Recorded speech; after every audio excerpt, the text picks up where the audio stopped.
Welcome back to part 2 of session 6. So we're talking about what season you're in, and hopefully you've all filled out your trees.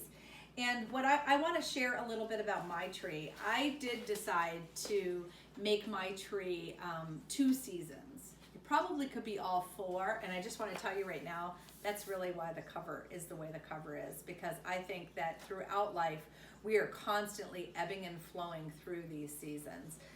We might have a little bit of winter happening at the same time with summer. I think that that's kind of the beauty of the way God works. But in mine, I did half of mine as winter and half of mine as spring. And this is why.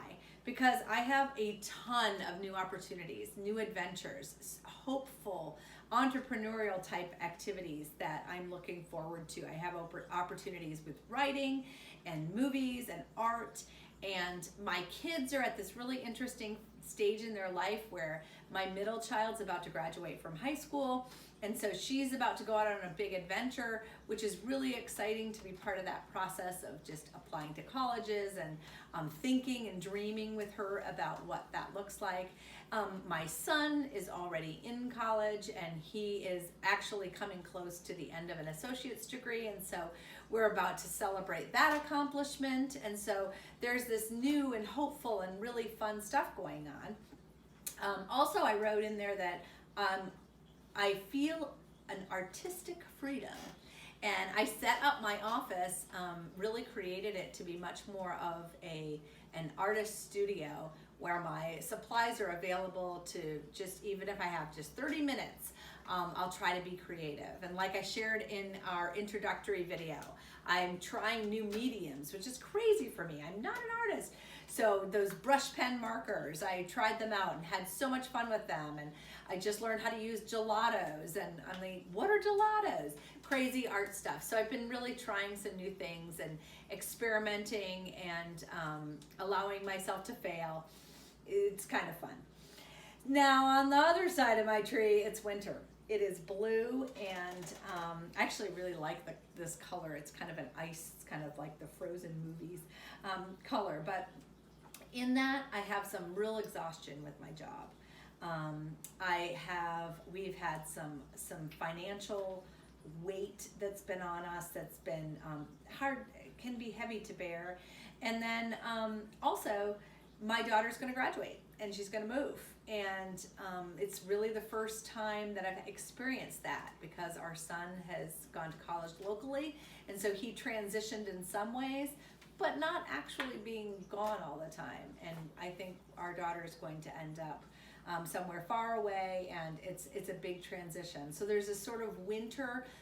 For me, it isn't so much a despondency, but it's definitely a disillusionment. There's a disillusionment of some of the things that I thought were going to happen and what they actually look like, and what I thought they were going to feel like and what they actually feel like. And there's some dissonance between those two things. So that's where I'm at right now, literally, as we do this project together.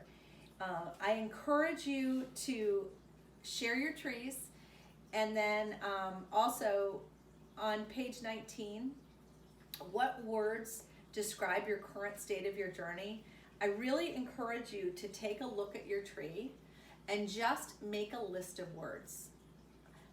I did this for myself to prepare for this class, and I was shocked. So some of the words that I came up with for my winter side of the tree were stuck, cold, whiteout. That when I wrote that, I was like, yeah, sometimes I can't even see far enough from my hand in front of me. Talk about needing faith in God. I just have to trust Him moment to moment, day to day.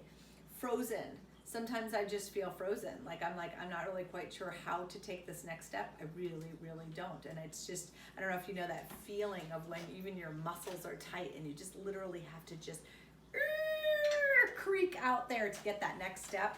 Totally feel there. And then I wrote alone.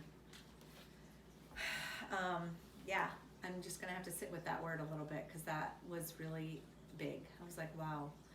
And then on my hopeful side, I wrote hopeful, free, creative, excited, and connected.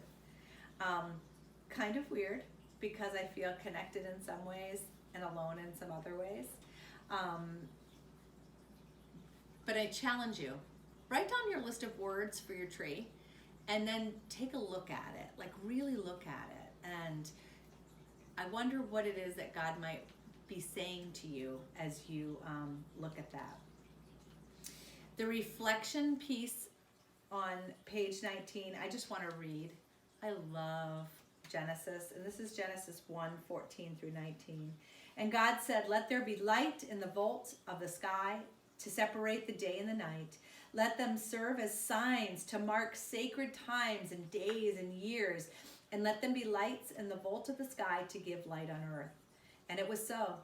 God made two great lights, the greater light to govern the day and the lesser lights to govern the night. He also made the stars. God set them in the vault of the sky and to give light on earth, to govern the day and the night, and to separate light from darkness. And God saw that it was good, and there was evening and there was morning. I love this idea that in God's ordering of chaos, he brought day and night. He brought days and weeks and months and years and seasons.